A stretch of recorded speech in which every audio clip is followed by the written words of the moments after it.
Hey guys, what's going on? The Jagex Ltd here, back with another Runescape 3 loot from video, and as you guys can probably tell by the title and the thumbnail, this is actually loot from 1,000 Exiled Kalphites. And I'm going to tell you guys right now, it's pretty awesome, it was really fun, and this little short loot from video did not take me too long.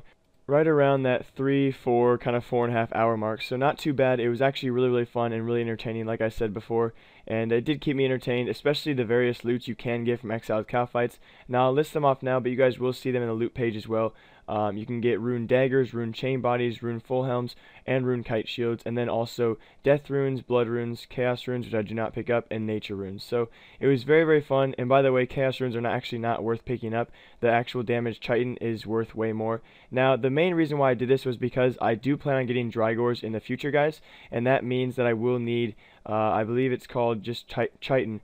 You can see in my inventory all those little kind of rainbow colored things. Those are called damage chitin, and once you use them on a smithing anvil, depending on your smithing level, you can create actual chitin, and chitin is the material you use to repair Drygores. So I figured, why not go for this? I'm not actually going to sell the loot, but I did price check it at the end for you guys, and again, it was really fun. The various drops you get from these things make it way better. Now, as you guys can see on screen, I'm not using porters. I'm not sure if you can actually use porters on these things, if damage chitin will actually bank itself with the porters.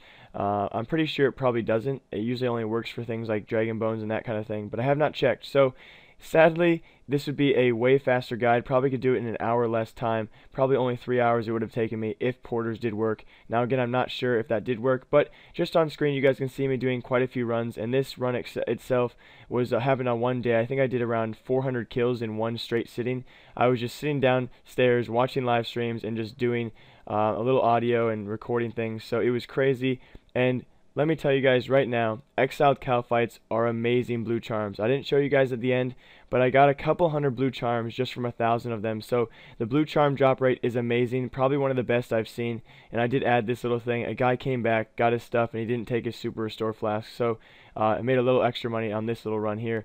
But yeah, Exiled Kalphites, probably one of the best blue charm creatures in the whole game. So if you guys want blue charms, I'm telling you, Exiled Kalphites are amazing, and they're not too hard to kill. I mage them, and all I wear is Batwing. Now, a lot of you guys are probably freaking out, like, what the heck, Jake, you've been wearing Batwing forever. And really, I have. I've been wearing Batwing ever since the day it came out, because I think Batwing is very underrated, especially because Batwing only costs around 10k for a full set, 10 to 20k for a full set, and it is just great for Slayer. It's great for everything. I use it for everything. Now, I am saving up for Subjugation, but with my new Road to 1 Bill series intro coming out, I'm not really sure what I want to do and how I'm going to start that series off, so that's a little bit of a complication. You know, I don't really know how to start things off, especially when I'm starting off my Road to 1 Bill series with already some cash in my bank. So I'm not really sure how I want to do that.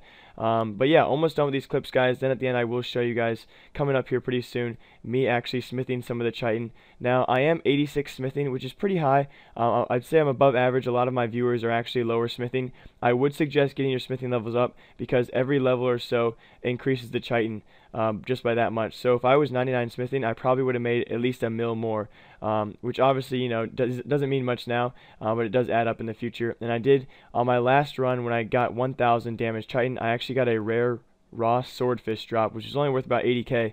But yeah, I've never actually seen a rare raw swordfish drop, so it kind of sucks. It could have been, you know, rune bars or whatever.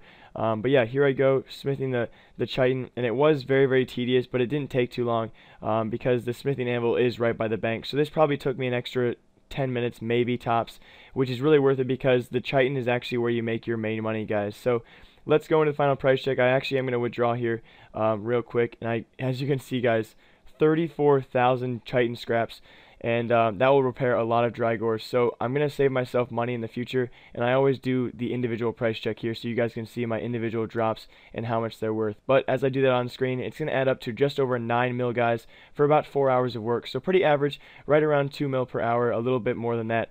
So I wouldn't recommend it if you were higher levels, but lower levels, I definitely would recommend this, because the Lenodime seeds were amazing. Lenodime seeds are definitely worth planting for farming. And yeah, that's all I have to say, guys. Hopefully you guys enjoyed this loot from 1,000 Exiled Kalphites. I really did enjoy making it. Sorry for the shorter video, and I'll see you guys later this week for another RuneScape video. But until then, have a great day, have a great night, go escaping, and I'll see you guys next time. See you guys.